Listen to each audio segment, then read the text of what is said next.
नाम उच्चारता करके पुढे उभा जगजेठे ऐसे धरुनिया ध्यान मने करावे चिंतन ब्रह्मादिका जाना नये तो हा कीर्तनाचे सोये ऐसे धरुनिया ध्यान मने करावे चिंतन तुका म्हणे सार घ्यावे तुका म्हणे सार घ्यावे मने हरिरूप पहावे ऐसे धरुनिया ध्यान मने करावे चिंतन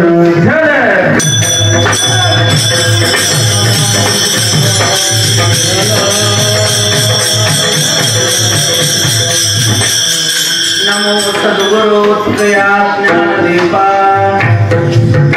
नमो सद्गुरु सच्चिदानंद रूपा नमो सद्गुरु भक्त कल्याण मूर्ती नमो सद्गुरु भास्कर पूर्ण कीर्ती विभुं वेणुनाथं चरन्तं ग्रन्थं स्वयं लीलया गोपविशं दधानं गवानंदकानंदनं चारुहासं परब्रह्मलिंगं भजे पांडुरंगं पांडुरंगाकरू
विठोबा जगदेथे ऐसे धरुनिया ध्यान मनी करावे चिंतन प्रसंगी प्राप्त सेवेसाठी निवडलेला अभंग महान भगवत भक्त विश्वोद्धारक साधू वैराग्याचे मूर्तिमंत पुतळे असुर विरामा स्वानंद रामा प्रिय श्रीरामा तुकाराम महाराज यांचा सेवेकरिता निवडलेला अभंग आहे. या अभंगाद्वारे महाराज भगवत परमात्म्याची कृपा भगवान परमात्मा कोणत्या साधनाने भेटेल ते साधन या अभंगाद्वारे सांगतात.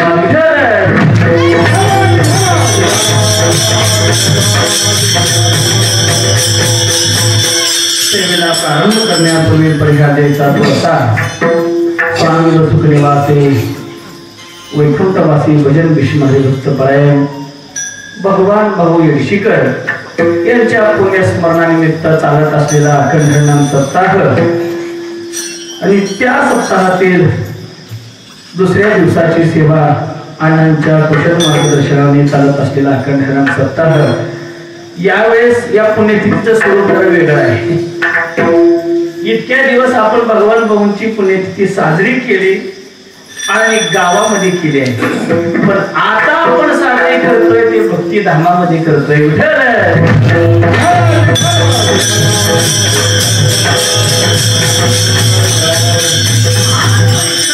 पुण्यतिथी निमित्त चालत असलेला अखंड नाम सप्ताह त्यानिमित्त जमलेले सर्व भाऊंच्या वरती श्रद्धा असलेले निष्ठा असलेले सर्व तुम्ही सांप्रदायिक मधील ज्येष्ठ श्रेष्ठ व्यक्ती सर्वांच्या सेवेला सुरुवात करूया. या अभंगाद्वारे महाराज भगवान परमात्मा कसा भेटेल देव परमात्मा कोणत्या साधनाने भेटेल चिंतन साधतात. बघा तुम्ही आजचा पर्व फार महत्वाचा आहे. आज एकादशीचा दिवस आहे आणि एकादशीचा दिवस म्हणजे सामान्य जनाला उद्धरून जायचं साधन आहे.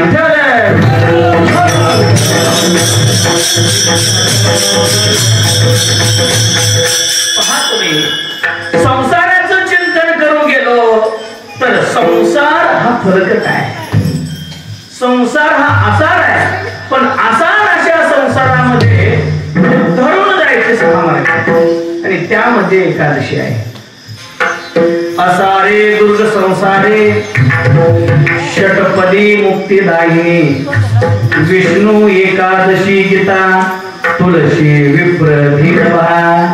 याच्यामध्ये एक साधन म्हणजे एकादशी आहे. फलकड संसारामध्ये कोणकोणतं साधन असेल.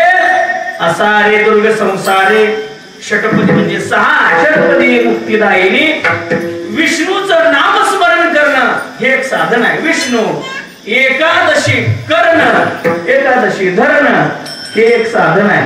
ते व्रत करणं हे एक साधन आहे. गीतेचं नामचिंतन करणं गीता वाचने म्हटलं कारण एखाद्याला गीतेचं ज्ञानच नाही झालं तर त्याने वाचने नुसतं गीता गीता जरी म्हटलं तरी त्याचा उद्धार आहे.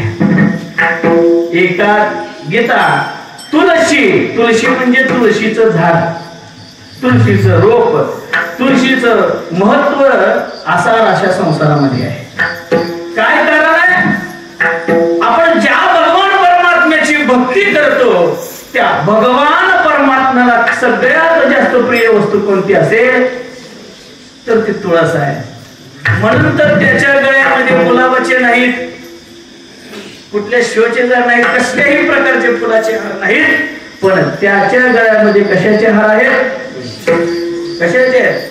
तुळशी हार गळा कासे पितांबर जो तुळशीची माळ जे काष्ट मणी करून आपल्या कंठामध्ये धारण करतात ते भगवान परमात्म्याला प्रिय असतात.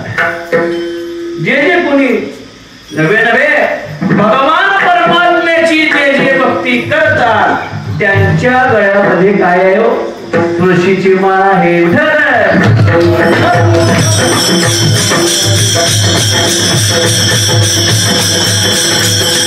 तुळशीचं अनन्यसाधारण महत्व आहे.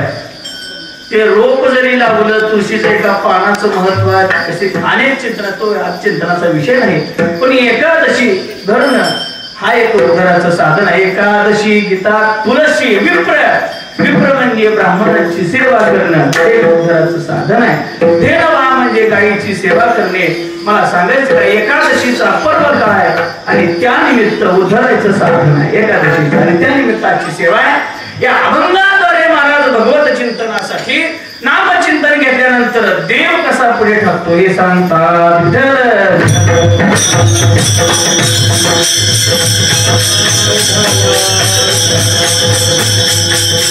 नामाचं महत्व, कीर्तन साधनेचं महत्व, त्या साधनेच्या जोरावरती देव पुढे उभा टाकतो, देवाची प्राप्ती होते.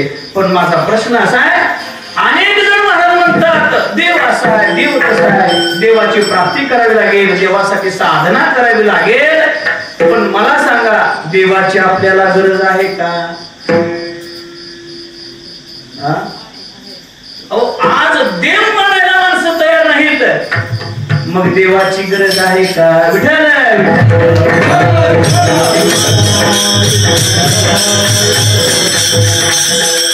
काहीतरी संपत्ती जवळ आहे, जमीन जुमला बंगला काही जवळ आहे, सर्व काय आहे. माणसं म्हणतात ओ महाराज सर्व काही सुख सुविधा आमच्या जवळ आहे, तो मग का देवाकडे जायचंय, का वारी करायचंय, का मान घालायचंय, कशाला कीर्तनाला यायचंय? आम्हाला देवाची गरज नाही. मोठी माणसं म्हणतात. पण हे सगळं जे चालतंय कोणामुळे चालतंय? देवामुळे चालतंय. प्रत्येक मनुष्याला देवाची का गरज आहे मी तुम्हाला नंतर सांगेन, पण हे सर्व देवामुळे चालतंय. प्रत्येक मानवाला देवाची गरज आहे. पण माणसं म्हणू लागले महाराज आम्हाला देवाची गरजच नाही, त्यामुळे आम्हाला देवाचं काय सांगू नका, आम्हाला गरजच नाही ना देवाची. अहो आमच्या डिक्शनरी मध्ये देव हा शब्दच नाही. देव धर्म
देवधर्म साधी पडिले सखोळ विषयी गोंधळ गाजत असे. अहो महाराज आमच्या मुखामध्ये देव हा शब्द येत नाही आणि तुम्ही म्हणता देवाचा प्राप्तीचा राव देवच नको आहे आम्हाला. काय मोठे नास्तिकवादीचा सिद्धांत आहे. नास्तिकवादी मनुष्य देव नाही अशी एवढी व्याख्या करतात. वा वा वा. पण अंतर्मुखामध्ये जर पाहिलं ते सुद्धा देवाची अपेक्षा करतात. नास्तिकवादी मनुष्य देव नाही एवढं सुंदर भाषण केलं, एवढं वक्तृत्व सुंदर केलं. काय हे सगळं जे चालतंय तूच आहे तुझ्या जीवनाचा शिल्पकार. कशाला देव आहे? देवाची गरज नाही, तूच आहे. एवढं सुंदर भाषण केलं, काय त्याचं स्पीच, काय त्याचं बोलणं, काय त्याचं वक्तृत्व. एका भाषण संपलं आणि भाषण संपल्याबरोबर एका मनुष्याने विचारलं काय बोलला तो तुम्ही? माझ्या गळ्यात गळते एवढ्या माळा होत्या, पण मला असं वाटतं आता माळ काढावी. तो मनुष्य बोलू लागला आता देव नाही तुम्ही म्हणलात ना, मी माळ काढायला तयार आहे. एवढं बोलू लागला. काय तुमचं वक्तृत्व आहे, काय तुमचं संभाषण आहे, काय तो कारुण्य भाव, काय तो विरस भाव, तुमच्या भाषणामध्ये सर्व काही मला पाहायला मिळाले. एवढं तुम्ही शिकलात कुठे? असं म्हटल्यानंतर तो म्हणाला नाही हो, की कुठं मी शिकलो नाही, ही तर सगळे देवाची कृपा. कळतंय ना? नास्तिक वस्तीवादी मनुष्य सुद्धा देवाची अपेक्षा करतोय. पण महाराज म्हणतात देव देव देव म्हणलं ना, अहो आम्हाला त्याची गरजच नाही, आम्हाला गरज नाही. मनुष्याला बघा, ज्यावेळेस गरज असेल त्यावेळेस तो प्राप्त करण्याचा विचार करतो. गरजच नाही मग देव प्राप्ती करण्याची काय गरज आहे? बरं हे करणार नाही. सोपं सांगू का? एक आपण कापड घालतो, कपडे घालतो, कपडे आपण का कपडे घालतो? परंतु आपण का कपडे घालतो?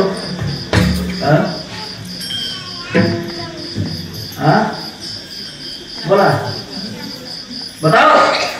जोजता व ये सिकंदर. आपण कपडे काय घालतो? आपल्याला लाज वाटते शरीर रक्षणासाठी आपण कापड. लाज वाटते. ज्याला लाजच नाही तो कपडे घालत काय? लाजच नाही तो कपडे घालणार नाही. मग असं एक गाव आहे, नागव्याचं गाव आहे, नागव्याचं. मग त्या नागव्याच्या गावामध्ये एक कापड विकणारा गेला. तिरीकड धोतर घ्या, उपरण घ्या, टोपी घ्या, बनियन घ्या, पालनपूर धोती घ्या. नाही धोती आहे ते सांगू लागलं, एवढं मोठ्यानं सांगू लागलं, कपडे घ्या, कपडे घ्या, कपडे घ्या सांगू लागलं. पण ते गावच कसं होतं? उघड्याचं होतं, नागराचं होतं.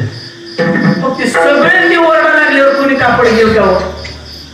खवनियाचे गावी पाटावतेने काय करावे? पाटावते कापड आहे, कापड काय त्या गावात करणार आहे? त्यांना कोणालाही त्याची अपेक्षा नाही, गरजच नाही ना. काय घेते? दुसरा दृष्टांत आहे, पहिलवानाचं गाव आहे, पहिलवानाचं गाव. आणि त्या पहिलवानाच्या गावामध्ये एक जणांना मेडिसिन टाकलं, मेडिकलचं दुकान टाकलं. मग त्या पहिलवानाचा गाव म्हटल्यानंतर त्याचा नित्यनेम काय? पहाटे 4 वाजता उठलं की दंड थोपटायचे, करायचे 4 वाजल्यापासून. मग ज्या ठिकाणी मेडिकल टाकलं होतं त्या चौकातून येता जाता ते पहिलवान म्हणायचे, एवढ्या गोळ्या औषध खाऊन सुद्धा हे असा कसा काय? लक्ष देते ना? ज्याने दुकान टाकलं होतं तो अगरबत्ती छाप होता. मग सगळे पहिलवान म्हणायचे, एवढ्या गोळ्या औषध खाऊन सुद्धा हा असा कसा काय? मला सांगा, त्याने जे गोळ्या औषध विकण्यासाठी ठेवले होते ते कुणासाठी? स्वतःसाठी का इतरांसाठी? पण ज्यांच्यासाठी ठेवले होते त्यांना त्याची गरजच नाही ना. मग काय घेऊन येतो? काय एखाद्या रोग्याला आपल्याला रोग झाला आहे हेच माहित नाही, मग औषध घ्यायची काय गरज आहे?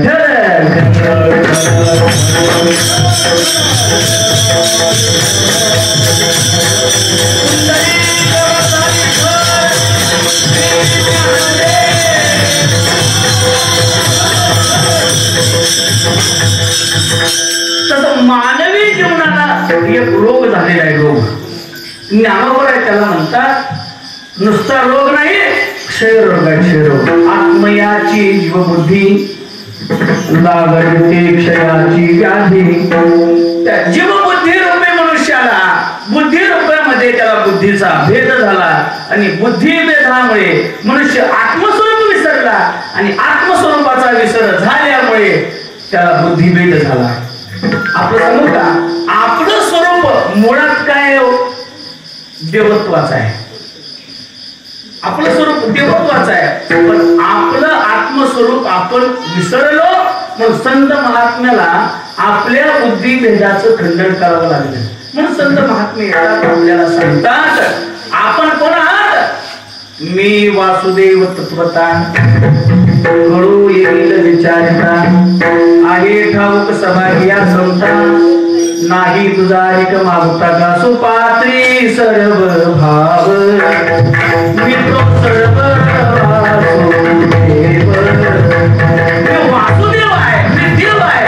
हा आत्मस्वरूपाचा विसर आपल्याला झाला आणि बुद्धी आपल्या बुद्धीचा भेद झाला. म्हणून संत महात्मे आपल्या जवळ येतात आणि आपल्या कानरूपी विहिरीमध्ये ज्ञानामृताचं पाणी ओततात आणि आपल्या बुद्धीला जे भेद झालेला आहे तो भेद काढून टाकतात. विठ्ठल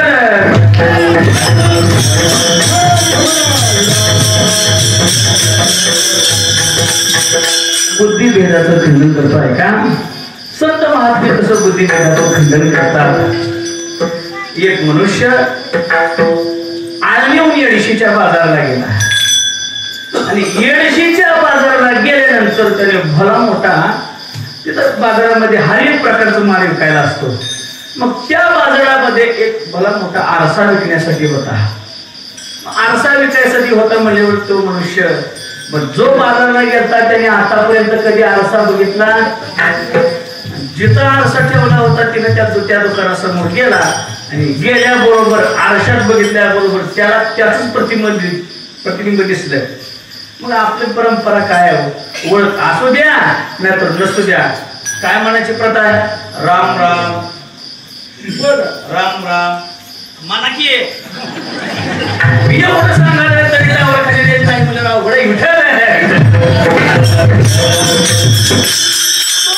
राम राम असं म्हटल्याबरोबर त्यानं म्हणला, दुकानदार पाहुणा लयच माणूसकीच आहे.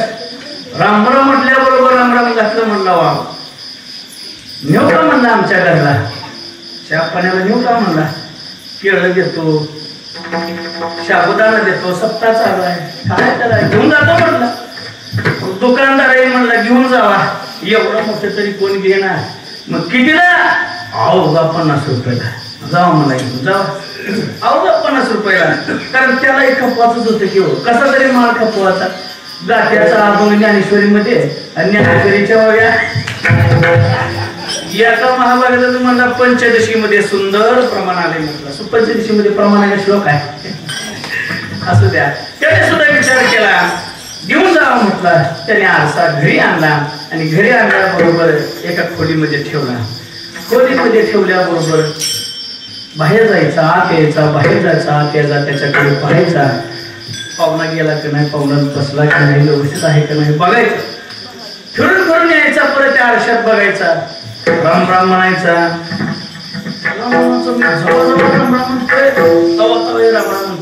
मी सुद्धा कटाळणार नाही, मला पाहुणा तर कटाळणार, मी तर कटाळणार नाही. काय करावं? फिरून फिरून यायचा, राम राम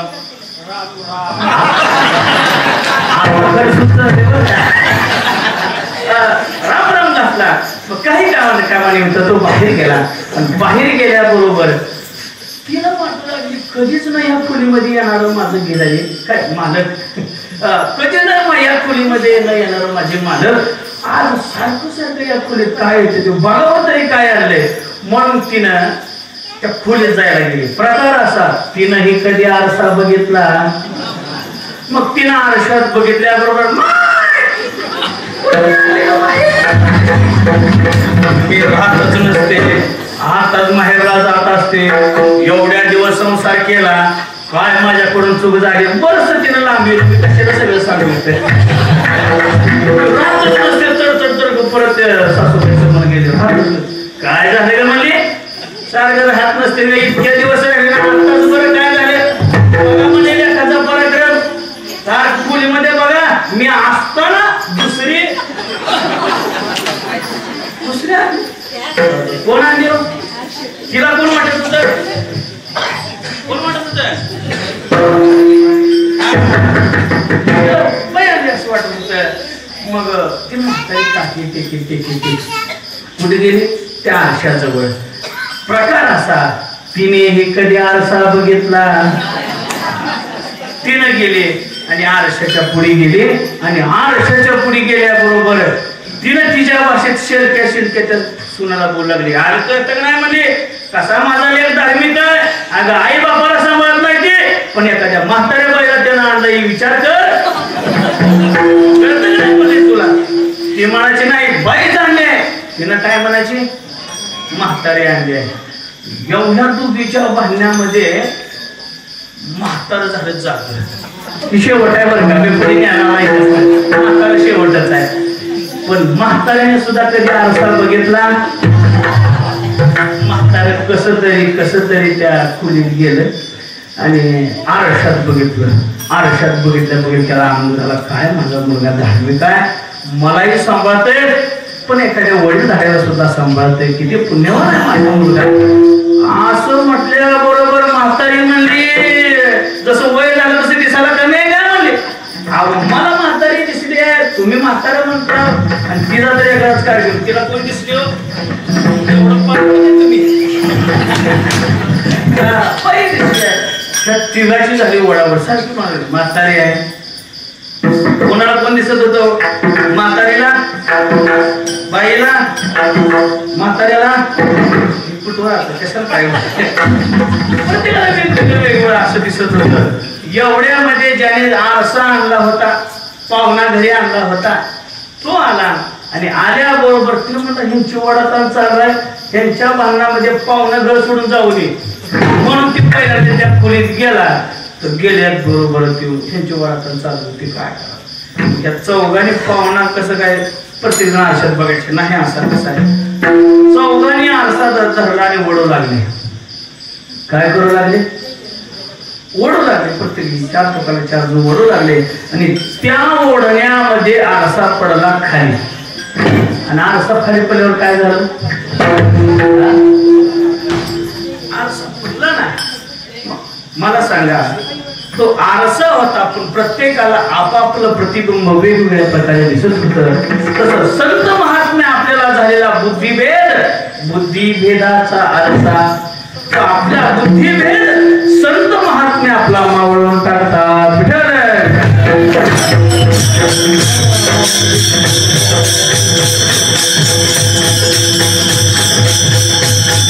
सामान्य जन संत महात्म्य एवढा आपलं शंकेचं निरसन करतात. असं म्हटल्यानंतर सामान्य जन म्हणाले, महाराज आम्हाला देव मान्य नाही, हे तुम्ही जरी सांगितलं आमचं शंकेचं निरसन, तुम्ही आमचा बुद्धीचा भेद घालवला, हे मान्य आम्हाला. पण भगवान परमात्म्याच्या प्राप्तीचं जे जे देव नाही म्हणतात ना, त्यांच्यासाठी देव का गरजेचा हे अगोदर सांगावं लागेल. देव नाही म्हणाला ते मान्य आहे, पण देव का गरजेचा आहे. मनुष्य जीवनामध्ये देवत्व पाहिजे का, देवाची गरज आहे का, आणि त्या देवासाठी आपण प्रयत्न करणं गरजेचं आहे का. जे जे देव नाही म्हणतात त्यांना पहिल्यांदा पटवून द्यावं लागेल की देवाची का गरज आहे.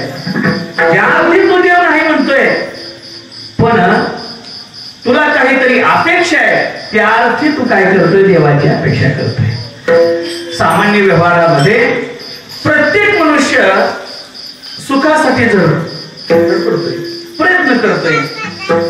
कोण मनुष्य आहे असा की मला सुख नको आहे, सांगा तुम्ही. मज लागे दुःख व्हावे ऐसे कोणी भावे ना जीवे. कोणाला असं वाटतं की मला दुःख व्हावं, कोणालाही दुःख व्हावं असं वाटत नाही. प्रत्येकाला सुखाची अपेक्षा आहे, सुखाची अपेक्षा आहे, पण जीवनामध्ये दुःख येते आपल्या प्रत्येकाच्या प्रारब्धानुसार आहे.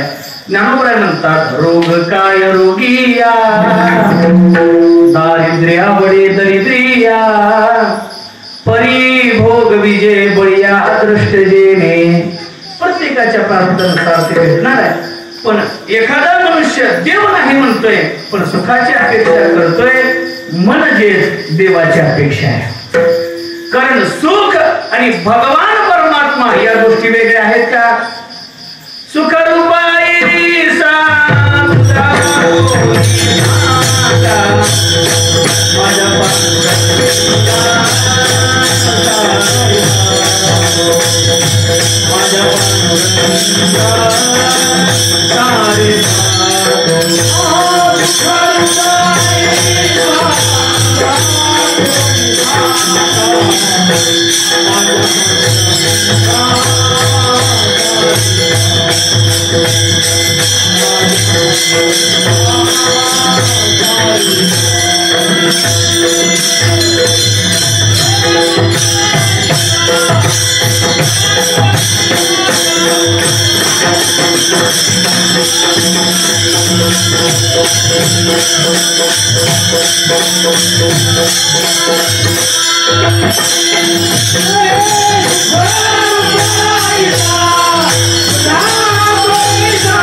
ते देवाची अपेक्षा करतात.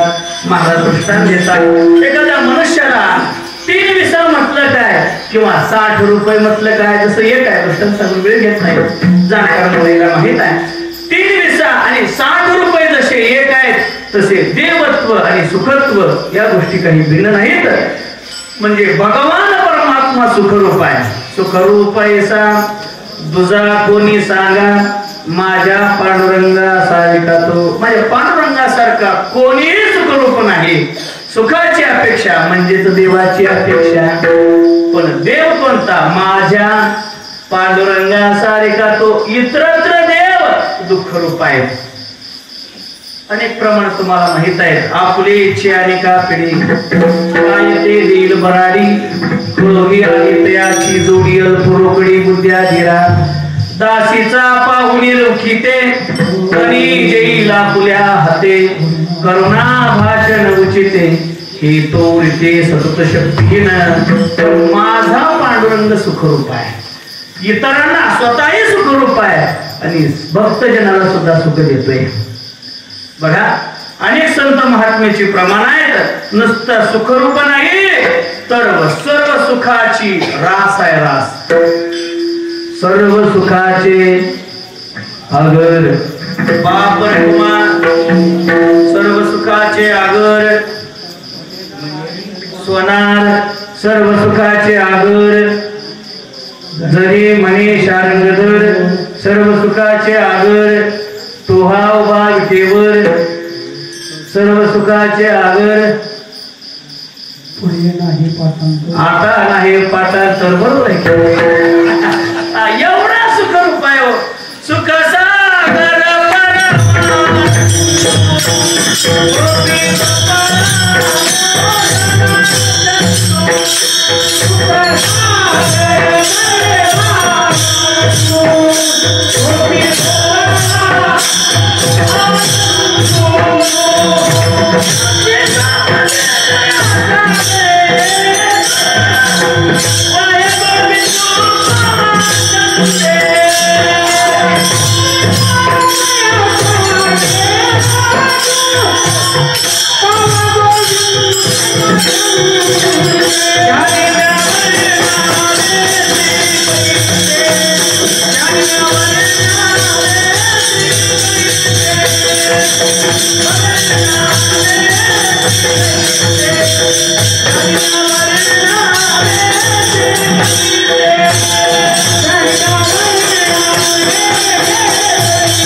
भगवान परमात्मा कसा आहे? सुख सागर परमानंदो गोपी गोपाळा गोपाळा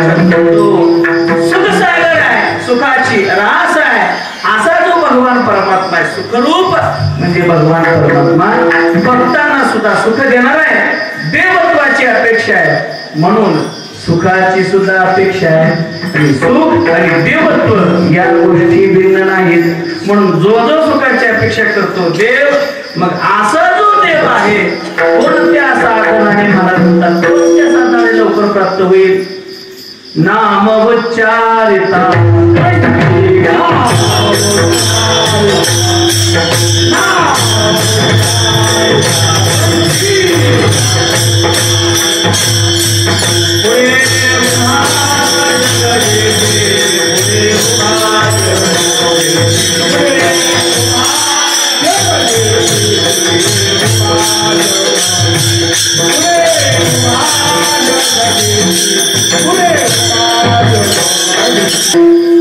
नामचिंतन हे कोणाच्याही वाचायला येतं का? देव उभा पुढे टाकण्यासाठी कोणाच्याही वाचायला नामचिंतन येतं का? नाथ महाराज म्हणतात अनेक जन्माचं पुण्य असेल तरच नाम वाचायला येतं. अनेक जन्माचे सुखरूत पदरी त्याचे मुखी हरी पैठा होय. बहुता सुकृताची जोडी म्हणून विठ्ठली आवडी पुण्य असावं लागतं तेव्हा नामचिंतन येत. भगवान परमात्मा नामचिंतन येतं आणि नामचिंतन आल्याबरोबर भगवान परमात्मा पुढे उभा ठाकतोय. मग आपण नामचिंतन घेत नाहीत का? आपण सगळे नामचिंतन घेतो पण भगवान परमात्म्याला प्राप्त होणे इतपत संतांच्या परीक्षेमध्ये देवाच्या परीक्षेमध्ये आपण अद्यापही उतरलेलो नाही.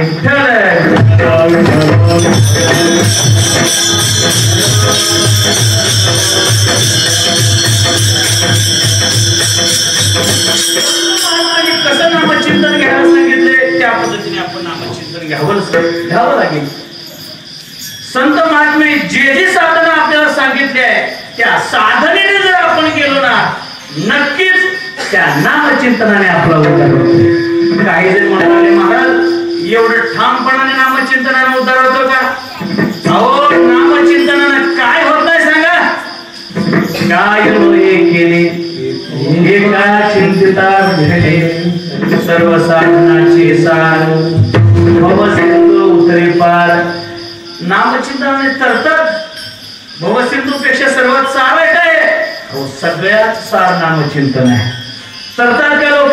हा विश्वास आहे मध्ये तो तरले तरती हा भरवसा नामधारकाचा कसा. 3 वर्ग आहेत बरं का. एक आहे नाम जापक आहे, दुसरा नाम ग्राहक आहे आणि तिसरा आहे नामधारक आहे. मग या ठिकाणी ठसा जो मारलेला आहे कोणी मारलाय? नामधारकाने मारलाय. नामधारकाच्या ठस्याला महत्व आहे आणि जो नामधारक आहे त्याला कळीकार भेटतात. एवढं कळी नामाचं महत्व आहे. आम्ही नामाचे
नामधारकाचा ठसा आहे, नामचिंतनाने उद्धार होणार आहे. कोण कोण आहेत नामधारक?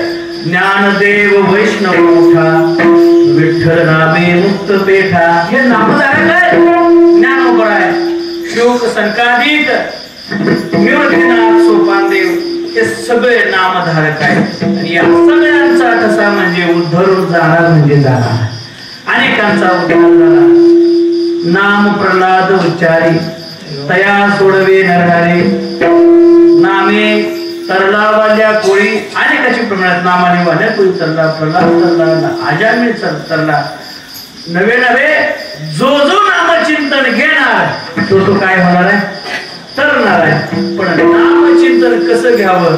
भगवान परमात्मा पुढे उभा ठकावा असं. मग त्यासाठी तुकोबरायांनी एक शब्द टाकला. उच्चारत असताना नाम कंठात राहावं. नाम उच्चारता कंठी, म्हणजे आपली वाचा जरी नाही आली कंठातून नाम येऊ. परा पशंती मध्यमा वैखरी, या वाणीने आपलं काय व्हावं? नामचिंतन व्हावं. हे तुम्हाला खोटं वाटेल. जगद्गुरु तुकोबरायांच्या जीवनातील प्रसंग आहे. जगद्गुरु तुकोबराय शौच विधीसाठी गेले आणि त्याच दिवशी एक सद्ग्रस्त तुकोबरायांना भेटायला आला. भेटायला आल्यावर तुकोबरायांचा महिमा त्यांनी ऐकला होता. तुकोबरायांचं वैराग्य, तुकोबरायांचं साधक जीवन, सिद्ध जीवन तुकोबरायांनी पाहिलं, ऐकला त्याने महिमा आणि तुकोबराला भेटण्यासाठी गेला. पण त्याला लवकर तुकोबराची भेट घेऊन जायचं होतं. कुठे तुकोबरा, कुठे तुकोबरा? शौच विधीला गेले कसं म्हटलं, तुकोबरा त्यांच्या मागे गेले. तुकोबरा त्या ठिकाणी सुद्धा आपलं नामचिंतन चालूच आहे. मला एवढे विद्वान आहेत, एवढं वैराग्य आहे, त्या ठिकाणी कुठे नामचिंतन घेतात का? असं तुकोबरांना येऊ दिलं.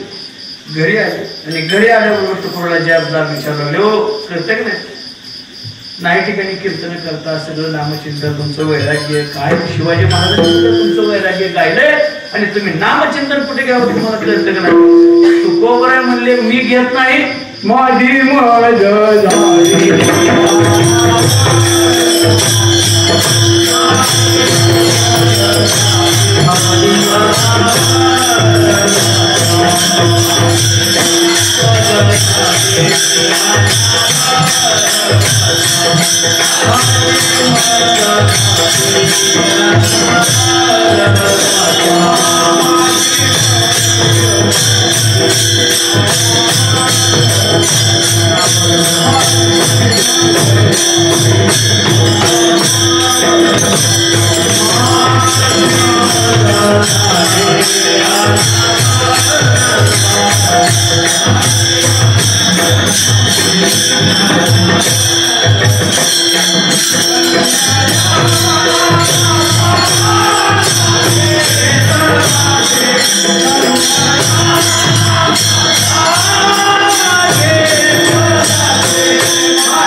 Yeah.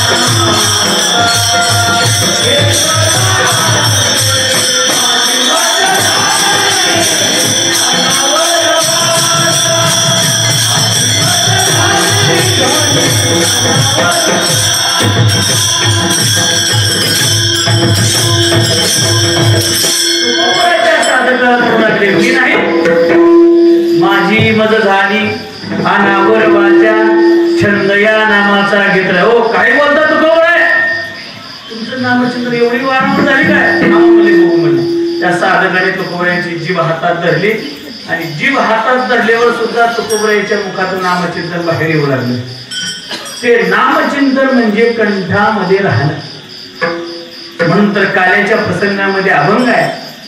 सर्व वैष्णवांनी आम्ही काय केला कंठी धरिला कृष्णमणी अवघा जनी प्रकाश नाम उच्चारिता कंठी. काय होईल पुढे उभा जगजेती. असं हे नामचिंतन घेतल्या बरोबर भगवान परमात्मा जर पुढे ठाकत असेल पुढे उभा राहत असेल मग हे नामचिंतन कोणतं विठोबा म्हणतात. नाम घेतल्याबरोबर भगवान परमात्मा पुढे ठाकतोय. काही साधक मंडळी प्रश्न करू लागले महाराज या कलियुगामध्ये आणि भगवान परमात्मा प्राप्त होतोय तोही नामचिंतनाने. अहो आम्ही प्रत्येक युगामध्ये भगवान परमात्म्यासाठी नाही ती केलं. याची जागी हो केले नाना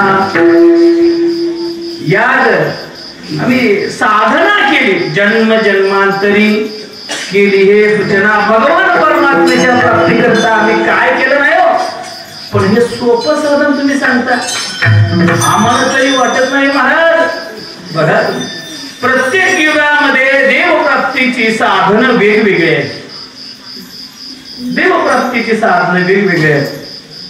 कारण जसं जसं प्रत्येक युगामध्ये मानवाला आयुष्य जास्त होतं पण कलियुगामध्ये फक्त 100 वर्ष आयुष्य आहे. आणि 100 वर्षाच्या मानाने संत महात्मे म्हणतात सुलभ आणि सोपं साधन कोणतं असेल ते नामचिंतन आहे. प्रत्येक युगामध्ये साधन जरी वेगवेगळं असलं पण या युगामध्ये ते साधन चालणार. कृते अध्यायतो विष्णू त्रेतायाम यजतो मुखे द्वापारे परिचर्यायाम कलौ तद्धरे कीर्तनात. कृतयुगामध्ये ध्यानाने भगवान परमात्म्याची प्राप्ती आहे. द्वापार युगामध्ये पूजा अर्चना नाही. कृते अध्यायतो विष्णू त्रेतायुगामध्ये यज्ञ यागाने देवाची प्राप्ती आहे. पण कलियुगामध्ये जर पाहिलं नामचिंतनाशिवाय पर्याय नाही. बर ती साधना या युगामध्ये चालत नाहीत का. तुकोबऱ्याने त्याचं खंडन केलं. ती साधन या ठिकाणी चालतील पण त्यांना काय झालाय रोग झालाय. नुसता रोग नाही क्षयरोग झालाय. अवघ्या वाटा झाल्या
साधनेला काय झालंय? रोग झालाय, अवघ्या वाटा झाल्या कधी नगडे साधन कलियुगामध्ये ते होणार नाही.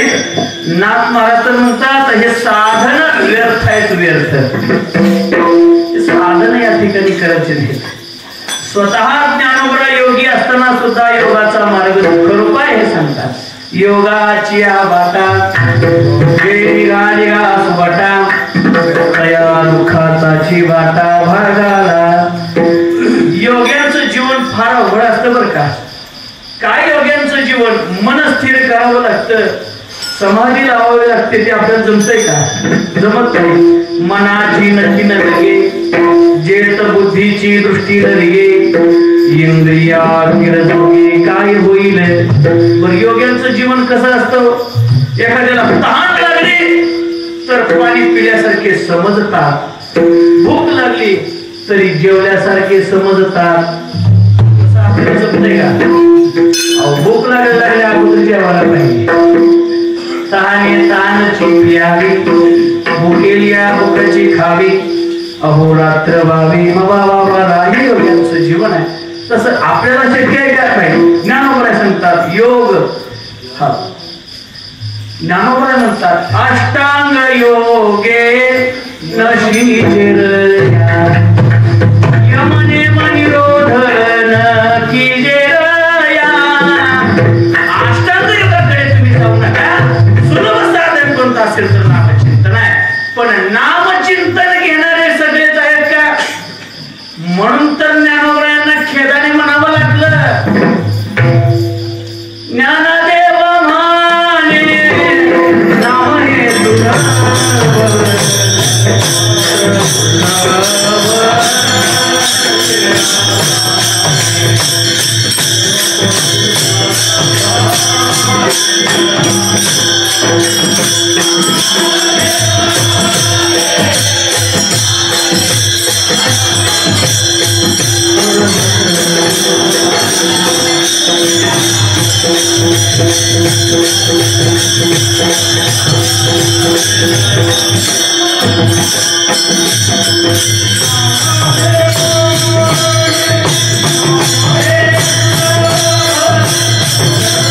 चिंतन फक्त विरळे घेतली विरळे.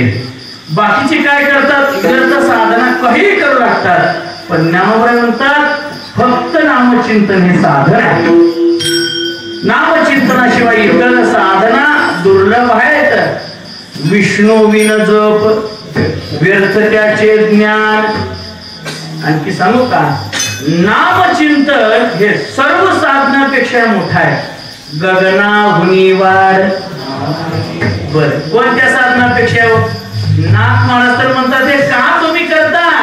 जप तप अनुष्ठान कास या करणे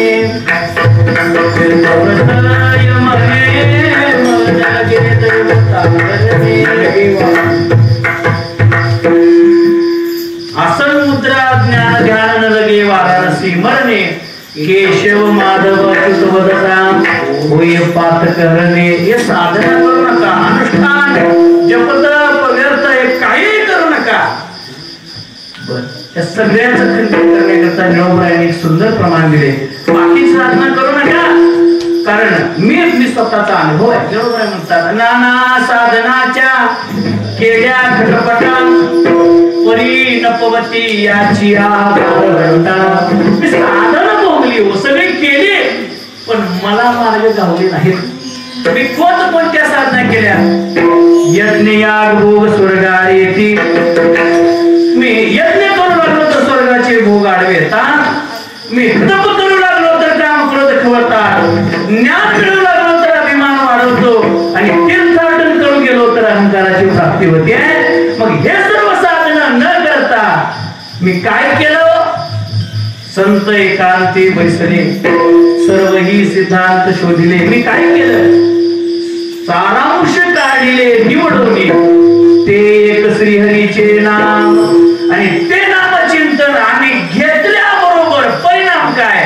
नाम उच्चारिता कंठी पुढे उभा जगजेठी. अहो महाराज, एकदा नामचिंतन घेतल्याबरोबर देव उभा ठकतोय.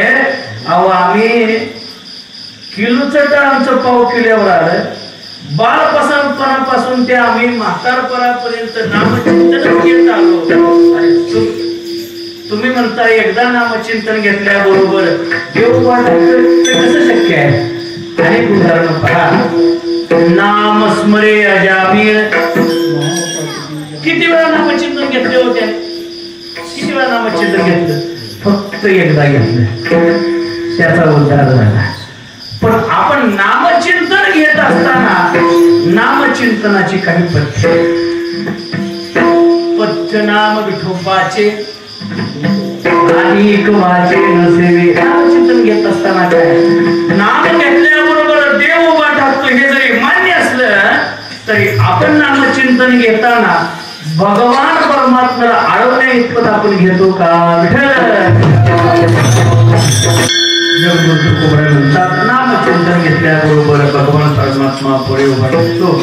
आणखी काय साधना करावी लागेल? ऐसे धरोनिया ध्यान मनी करावे चिंतन. मनाने चिंतन करावं लागेल भगवान परमात्म्याचं.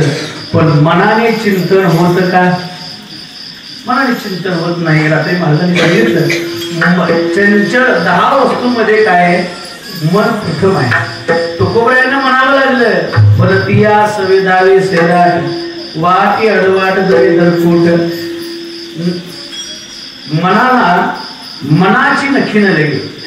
तुकोबरा स्वतः म्हणतात देवा मन स्थिर नाही माझी हाती इंद्रिये धावता नावरती सकळ कुंटली या युक्ती शांती निवृत्ती जवळी नाही. आणि त्या ठिकाणी तुकोबरा म्हणतात मने करावे चिंतन. एवढं सोपं आहे का? तर देवाचं फार विचित्र आहे बरं का. एखादा साधक वर्ग एखादे सामान्य जीव एक तर भक्तीला लागत नाही आणि भक्तीला एकदा लागले की देव म्हणतो मला सगळंच दे. अर्जुनाला देव बोलताना बोलतात हे अर्जुना तू मन हे मिची करी माझ्या भजनी प्रेम धरी सर्वत्र नमस्कारी मजे काते. अर्जुन देवाला म्हणतो देवा एक तर आम्ही तुमची भक्ती करत नसतो, कसं तरी तुझ्या भक्तीला लागलो आणि भक्ती करायला लागलो असा भक्तीला रंग भरला की परत तू काय म्हणतो देवा सगळंच मला दे. काय देवा तुझं काय चालू आहे म्हणजे मन हे प्रधान आहे. भक्ती सुख देव प्राप्त करणं हे मनावर आहे. म्हणून तुकोबाई म्हणतात मनी करावे चिंतन. असं चिंतन केल्याबरोबर भगवान परमात्मा आणखी काय साधन सांगतात का नाही तुकोबाई. मन आम्हाला आवडत नाही सुलभ तरी कुठलं तरी एखादं सुलभ साधन सांगा. सुलभ सांगा. मग तुकोबाई म्हणतात एक सुलभ साधन माझ्याजवळ आहे. असं सुलभ साधन आहे योग्यांच्या ध्याना मनामध्ये न येणारा भगवान परमात्मा सुद्धा एका साधनाने तुमच्या जवळ येईल ते म्हणजे कीर्तन. ब्रह्मादिका ध्याना नाही तो हा कीर्तनाचे सोय. इतर ब्रह्मादिकाच्या ध्याना मनामध्ये न येणारा भगवान परमात्मा पण ज्या ज्या ठिकाणी कीर्तन आहे त्या त्या ठिकाणी काय होतो तेथे असे देव उभा.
तेथे असे देवोबा तैसी समचरणाची शोभा.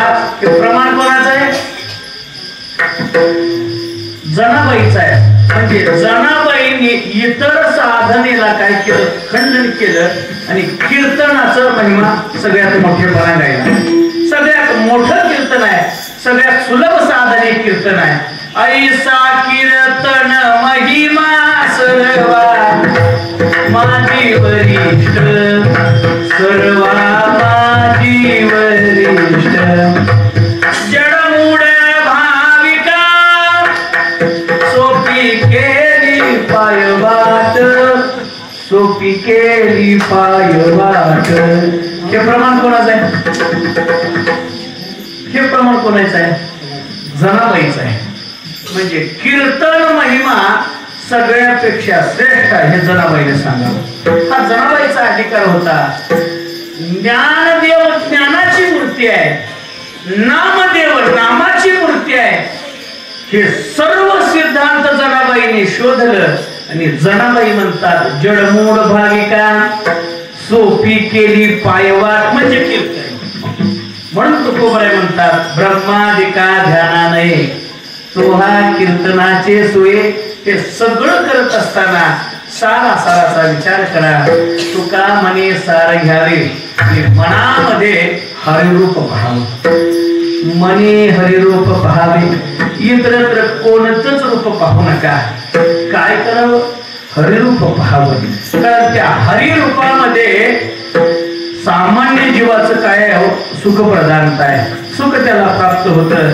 देवाला पाहिल्याबरोबर ते हरिरूप पाहिल्याबरोबर सुख प्राप्त होतंय. कारण देवाचं रूप आहे. तुमचे आमचे रूप बघितले तर समाधान प्राप्त होत नाही. एखादा मनुष्य पुढून आला तरी आपल्याला माणसं वाट वगैरे करून जातात.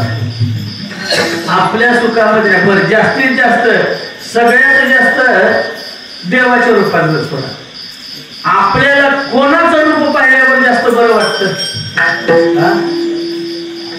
कोणाचं रूप पाहिल्यावर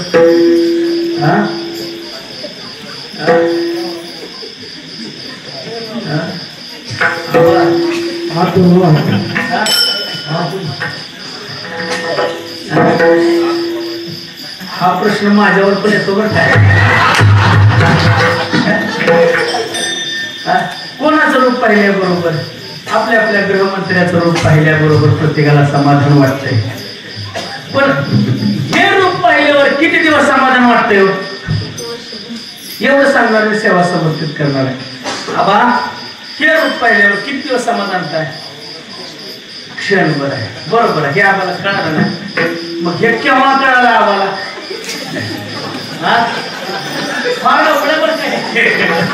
मला सुद्धा ना आता वारीमध्ये आपण इकडे कीर्तनाला गेलो ना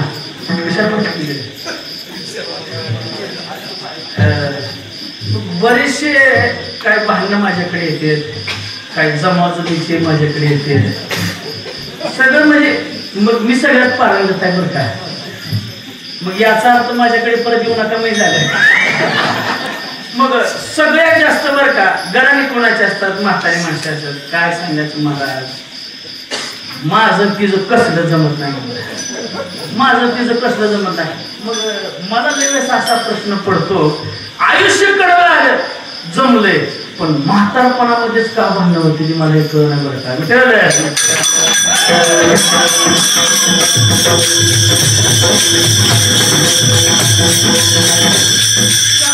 म्हातारपणामध्येच काय होतं आयुष्यभर संसार केला हो दोघांनी असा संसार केला पण म्हातारपणामध्येच भांडणं जमत नाही. काय तो म्हणायचा लग्न झाल्या माझी चंद्रमुखी आहे मनाचा चंद्रमुखी. जर आणखी 2-3 वर्षे गेली की मनाचा सूर्यमुखी आहे माझी सूर्यमुखी आहे. अजून जर 5-6 लेकर काय 5-6 कशाला 2 हा दृष्टांत अगोदरचा होता म्हणजे अगोदर जवळ रस्ता कारभार होता. पण आता हम दो हमारे दो झाल्यानंतर परत चंद्रमुखी नाही सूर्यमुखी नाही तो मनाचा ज्वालामुखी मनाचा. म्हणजे म्हातारपणामध्ये काय माणसाला ती काय वातावरण ते सुटत होत नाही का वीट येतोय वीट. मग म्हातारपणी सगळे काय सारखे म्हातारी तर म्हाताऱ्याला बोलणार म्हातारा तर म्हाताऱ्याला बोलणार.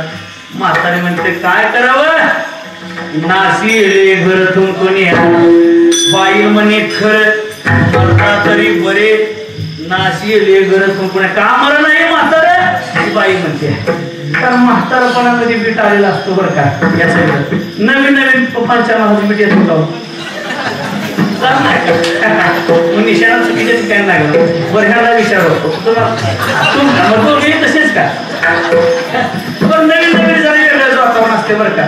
म्हातारपणा जसं असतं तसं नवीन नवीन असतं का नवीन मध्ये वेगळंच वातावरण असतं. नवीन नवीन लगेच झालं आणि विचारलं वय आहेत का लक्ष्मणराव घरी मग तिनं म्हणताना आहेत जरा गुलाबी वातावरण असतं आहेत घरी आहेत. ह्याला जरी विचारलं आहेत का वैष्णवी मॅडम आहेत का घरी असं म्हटल्याबरोबर वैष्णवी मॅडम आमच्या मालक आहेत हे ठरतो असं म्हणावं. प्रत्येक बोलण्यागणीच गरज असतो नुसतं हसणं प्रत्येक नवीन नवीन हसणं काय बोलणं काय गरज असतो नवीन नवीन. मग जसं जसं वय होईल तसं तसं त्याला विचारायचं कुठे गेल्या मालकीन काय सांगायचं महाराज कधी विचारून जाती काय करते. तिला विचारलं गेला असं म्हणली मला सांगायचं काय आपलं जे रूप आहे त्या रूपामध्ये वीट आहे. आपलं रूप हे पाहावं वाटत नाही आणि आपल्या रूपामध्ये समाधानता नाही आपल्या रूपामध्ये कल्याण नाही आपल्या रूपामध्ये हित नाही म्हणून आपलं रूपामध्ये काहीही वीट येणार नाही काय होणार नाही सांगा. पण भगवान परमात्म्याचं रूप कल्याणदायक आहे हितदायक आहे सुखदायक आहे समाधानदायक आहे. म्हणून तुकोबऱ्या म्हणतात मने हरिरूप पहावे. ते काय राहते नुसतं श्रीमुख पाहिल्याबरोबर काय महिमा वर्णू आता संघ